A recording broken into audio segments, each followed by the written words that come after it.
खास तौर जब अमेरिका इंडिया तुम्हारे साथ है, आप देख नहीं रहे इंडिया क्या कर रहा है। क्वाड के जो एक बनी हुई है कंटेनमेंट ऑफ चाइना का, उसमें अमेरिका है, भारत है, जापान है और ऑस्ट्रेलिया है। और इस तरफ अगर हम हैं तो हमारे साथ तो कोई भी। इंडिया ने पहली बार अपनी मसल्स को फ्लेक्स करना शुरू किया। सारी दुनिया में एक एंटी चाइना सेंटिमेंट चल रहे हैं। जहाँ जहाँ पर चाइनीज़ की कंपनी जा रही हैं इन्वेस्टमेंट्स करने के लिए, उसे ब्लॉक किया जा रहा है। वो बेशक जापान हो, ऑस्ट्रेलिया हो, यूएसए हो, और अब इंडिया ने भी वही काम करना शुरू कर दिया। चाइना डेस्परेट है आज की डेट में बिजनेस के लिए। इनका बिजनेस डाउन है, कंपनीज की गाड़ियाँ बिक नहीं रही, कोई भी इंडस्ट्री चल नहीं रही, हालत ख़राब है।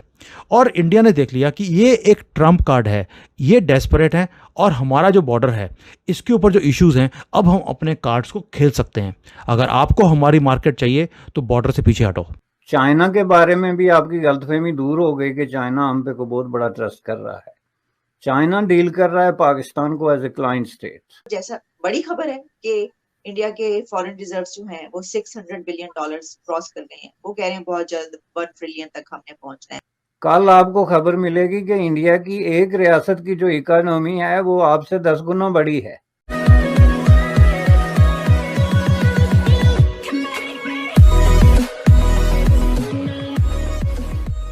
नमस्कार दोस्तों, अब पूरी दुनिया को मतलब कि खास करके western block, south Korea, Japan जैसे कंट्रीज को ज़रूरत थी एक ऐसे प्लेयर की, एक ऐसे कंट्री की कि जो चाइना को आंखों में आंखें डाल के बात कर सके। जापान की मजबूरी, छोटा कंट्री, छोटी पॉपुलेशन, उसके अलावा उसका थोड़ा जियोग्राफिकल एरिया भी ऐसा है। साउथ कोरिया पूरी की पूरी यहाँ पर डिपेंडेंसी अमेरिका पर, क्योंकि अमेरिकन आर्मी ही वहाँ पर मौजूद रहती है। मान लीजिए चाइना हमला नहीं करेगा, लेकिन फिर भी साउथ कोरिया को डर के रहना पड़ेगा। अमेरिका और वेस्टर्न ब्लॉक मतलब कि यूके, यूएस, फ्रांस बहुत दूर पड़ते हैं, बहुत दूर रहते हैं। तो ऐसी सिचुएशन में पूरी दुनिया को मतलब ये वेस्ट ब्लॉक, साउथ कोरिया, उसके बाद ऑस्ट्रेलिया, न्यूजीलैंड, जापान को एक ऐसा देश चाहिए था जो कि चाइना को धमका सके।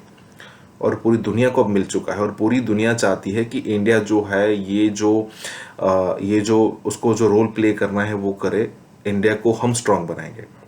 और रिजल्ट इसके ये आ रहे हैं कि पूरी दुनिया की बहुत बड़ी बड़ी कंपनीज, वहाँ की गवर्नमेंट, वहाँ की बड़ी कंपनीज, चाहे वो प्राइवेट कंपनीज हो, चाहे गवर्नमेंट ओन कंपनीज वो चाइना के साथ ना ही अब इतना ट्रेड करना चाहते हैं, ना ही खुद के कंट्री के अंदर चाइना का इन्वेस्टमेंट चाहते हैं।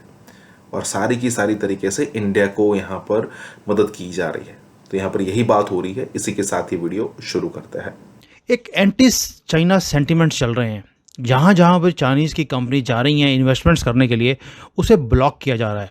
वो बेशक जापान हो, ऑस्ट्रेलिया हो, यूएसए हो, और अब इंडिया ने भी वही काम करना शुरू कर दिया। अभी आपने सुना होगा कि एक चाइनीज़ कंपनी है BYD, वो इन्वेस्टमेंट करना चाहती थी इंडिया के अंदर कि हम $1 बिलियन का इन्वेस्टमेंट करेंगे और यहाँ पर कार इंडस्ट्री, जो इलेक्ट्रिक कार है, उसे प्रमोट करेंगे, उसे बनाना शुरू करेंगे। लेकिन इंडिया ने उस इन्वेस्टमेंट को ब्लॉक कर दिया। अब इस BYD एक बहुत बड़ी कंपनी है चाइना की, और BYD का फुल फॉर्म है बिल्ड योर ड्रीम। और इंडिया ने इस ड्रीम को ही बंद कर दिया। क्या हम चाइनीज़ के ड्रीम को बंद कर रहे हैं कि वो एक्सपेंड करना चाहते हैं अपनी मार्केट को? अब आप देखिए, इंडिया ने जो फॉरेन की इन्वेस्टमेंट्स है उसको बुलाने के लिए, ये लोकल जो बाहर की कंपनीज़ हैं, अगर वो इंडिया में आना चाहती हैं, स्पेशली चाइनीज़, तो इन्होंने एक कंडीशन लगाया कि आपको एक लोकल पार्टनर लेना पड़ेगा, तभी आप यहाँ पर कंपनी एस्टेब्लिश कर सकते हो। BYD ने लोकल पार्टनर कोई हैदराबाद का था, उसको इन्होंने लिया कि हम आपके साथ मिलकर इंडिया में एक प्रोजेक्ट बनाते हैं। वो एक डमी बंदा था, क्या था वो उसके अंदर नहीं जाते। उन्होंने कंडीशन जो थी उसको फुलफिल किया। दूसरा इंडिया की कंडीशन है कि अगर कोई चाइनीज़ कंपनी इंडिया में आएगी तो जो टॉप ब्रास है, जैसे CEO, CFO है, CTO है, वो सारे लोकल लेने पड़ेंगे। BYD ने उसको भी मान लिया। तीसरा कंडीशन इंडिया का है कि जो फॉरेन डायरेक्ट इन्वेस्टमेंट्स हैं इंडिया में, स्पेशली फॉर कार इंडस्ट्री, उसकी कोई भी परमिशन लेने की ज़रूरत नहीं है। लेकिन आपको दोस्तों पता होगा कि 2020 में या 21 में जब गलवान का जो इशू हुआ था, उसके बाद गवर्नमेंट ऑफ इंडिया ने बहुत ही खूबसूरती से एक वर्ड यूज़ कर दिया कि अगर कोई फॉरेन की इन्वेस्टमेंट इंडिया में आती है जो कि बॉर्डर स्टेट जो कंट्रीज़ हैं इंडिया के साथ जो बॉर्डर लगता है जिनके साथ, अगर वहाँ से कोई इन्वेस्टमेंट आती है तो उसे परमिशन लेनी पड़ेगी इंडियन गवर्नमेंट से। अब ये क्यों किया गया? अगर इंडिया ये बोलता कि चाइना से अगर कोई इन्वेस्टमेंट आएगी तो हम उसे ब्लॉक करेंगे, तो चाइना बड़े आराम से WTO में चले जाता, WTO में, और जो वर्ल्ड ट्रेड ऑर्गेनाइजेशन वो बोलती कि आप ये रिस्ट्रिक्शंस नहीं लगा सकते, आपको ओपन करना पड़ेगा, और हम उस इन्वेस्टमेंट्स को रोक नहीं सकते थे। मोदी जी का एक मास्टर स्ट्रोक था, इन्होंने बोला बॉर्डर कंट्री से कोई भी इन्वेस्टमेंट इंडिया में आएगी तो हमारे से परमिशन लो। अब बॉर्डर कंट्रीज कौन कौन से हैं? पाकिस्तान है, नेपाल है, भूटान है, बांग्लादेश है, श्रीलंका को हम बॉर्डर स्टेट माने या ना माने, but anyways whatever we can say, उधर से बर्मा है। अब आप बताइए इन सारी कंट्रीज में से कौन सी ऐसी कंट्री है जो इंडिया में इन्वेस्टमेंट कर सकती है? वो सिर्फ एक चाइना है, और हमने उसे बड़ी खूबसूरती से WTO से भी हम बच गए, और इनकी इन्वेस्टमेंट्स को अब परमिशन लेनी पड़ेगी।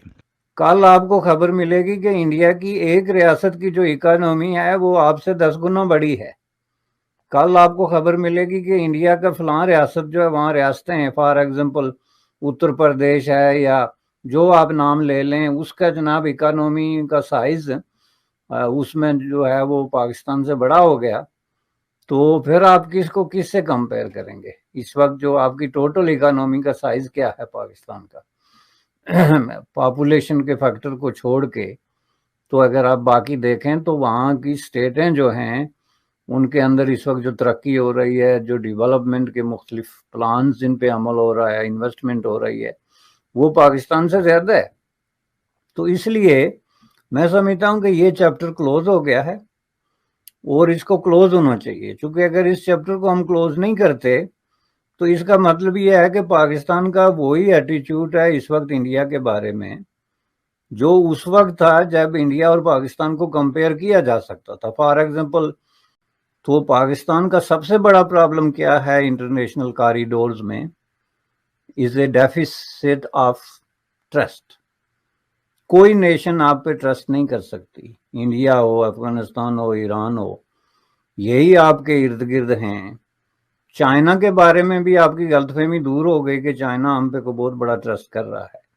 चाइना डील कर रहा है पाकिस्तान को एज ए क्लाइंट स्टेट, और चाइना जो है उसके लिए पाकिस्तान एक तरह का लॉन्चिंग पैड है, जिस तरह के दीगर ममालिक हैं उसका रोड एंड बेल्ट मंसूबे के अंदर, और उसने वहाँ पे एक मुतनाज़ा इलाका जो है गिलगित बल्तिस्तान है उसको इस्तेमाल किया है without the consent of the people और लेजिटिमेट। ये ट्रस्ट डेफिसिट जो है इसको ख़त्म नहीं करते, एतमाद के रिश्ते कायम नहीं करते। उस वक्त तक आप 20 दफ़ा ऐलान करते हैं डिफ़ॉल्ट से बचा लिया, तो कितना अरसे तक बचाएंगे भाई? ये अभी अगले 6 महीने में आपने $12 बिलियन पे करने हैं, तो क्या आप बता सकेंगे हमें कि वो $12 बिलियन कहाँ से आएंगे? तो अमेरिका तो पहले से कह रहा है, हाँ। यूरोप तो पहले से कह रहा है, इंडिया तो आपके बारे में पहले कर रहा है। हम कोई बात करते हैं अगर एस्टेब्लिशमेंट के खिलाफ तो कहते हैं भारत की बोली बोलते हैं। खास तौर जब अमेरिका, इंडिया तुम्हारे साथ है, आप देख नहीं रहे इंडिया क्या कर रहा है? क्वाड के जो एक बनी हुई कंटेनमेंट ऑफ चाइना का, उसमें अमेरिका है, भारत है, जापान है और ऑस्ट्रेलिया है, और इस तरफ अगर हम हैं तो हमारे साथ तो कोई भी नहीं। दुनिया तब्दील हो रही है, दुनिया इस तरफ जा रही है जिस तरफ पाकिस्तान जो है अगर कदम से कदम और कंधे से कंधा मिलाकर नहीं चला तो इररेलेवेंट हो जाएगा।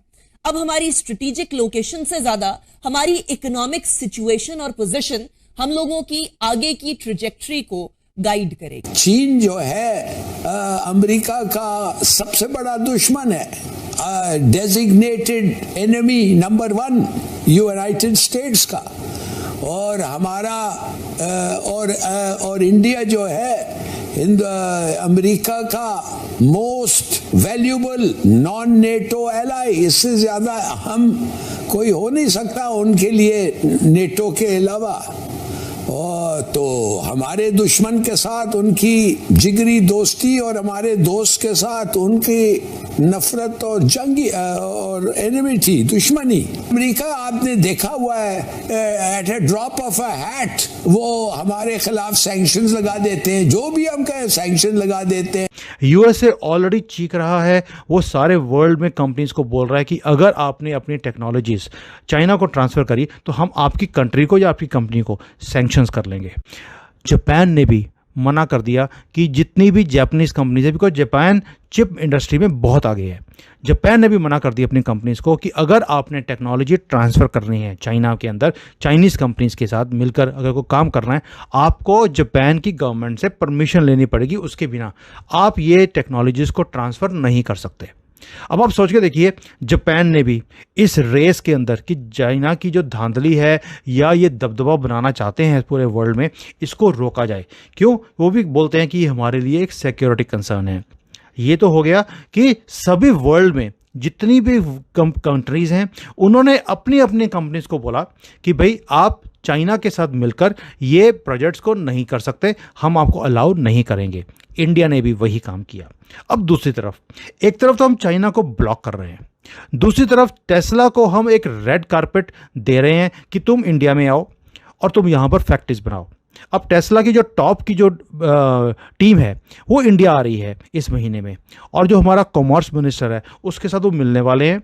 हम उनको रेड कारपेट इसलिए देते हैं बिकॉज वो यहाँ पर डेवलपमेंट की बात करते हैं, चाइना जो है वो टेक ओवर की बात करता है। ये दोनों मेंटालिटीज़ में बहुत ज़्यादा फर्क है। दूसरा, अब इंडिया ने थोड़ा सा ये देख लिया कि चाइना डेस्परेट है आज की डेट में बिजनेस के लिए, इनका बिजनेस डाउन है, कंपनीज की गाड़ियाँ बिक नहीं रही, कोई भी इंडस्ट्री चल नहीं रही, हालत ख़राब है और बहुत स्लो रिकवरी चल रही है। और इंडिया ने देख लिया कि ये एक ट्रम्प कार्ड है, ये डेस्परेट है और हमारा जो बॉर्डर है इसके ऊपर जो इश्यूज़ हैं, अब हम अपने कार्ड्स को खेल सकते हैं। अगर आपको हमारी मार्केट चाहिए तो बॉर्डर से पीछे हटो। This is what India is doing. India ने पहली बार अपनी मसल्स को फ्लेक्स करना शुरू किया। अब डेस्परेशन देखिए, चाइनीज़ डेस्परेट है इंडिया की मार्केट के लिए बिकॉज यूरोप ने बंद कर दिया, they are already into recession, USA ले नहीं रहा और इतनी बड़ी मार्केट इनके पास नहीं है एक्सेप्ट इंडिया। और इंडिया ने इस चीज़ को भांपने के बाद अपने कार्ड्स को इतना ब्यूटीफुली खेलना शुरू किया है कि मैं बता नहीं सकता हूँ। और यहाँ पर हालत ख़राब है कि अब हम क्या करेंगे, क्योंकि अगर BYD को इन्होंने रोक दिया और फिर एक MG कंपनी भी थी, उसने भी कोशिश करी कि जो जनरल मोटर्स की जो कंपनी या फैक्ट्री थी उसको टेक ओवर करने की कोशिश करी, इंडिया ने उसको भी ब्लॉक किया। दैट मीन्स हम एक एक करके इनकी सारी कंपनीज को ब्लॉक करते जा रहे हैं इंडिया में। आपको याद होगा कि जो इनकी MI कंपनी है, Xiaomi, और जो दूसरी मोबाइल कंपनीज हैं उसके भी फंड्स हमने ब्लॉक कर दिए थे, ये बोलकर कि भी ये धांधली कर रहे हैं, यहाँ पर ये पैसे ऊपर नीचे कर रहे हैं, ये ट्रांसफ़र कर रहे हैं पैसे को वापस in wrong means back to China. तो हम इसकी इन्वेस्टिगेशन करेंगे। जितने फंड्स इनके अकाउंट्स में थे हमने फ्रीज कर दिए। दैट शोज़ कि हमने अपने कार्ड्स को बहुत पहले से भांप लिया था 2020 में कि ये प्रॉब्लम्स कल को आ सकती हैं। इसको कार्ड को खेलने का ये तरीका है।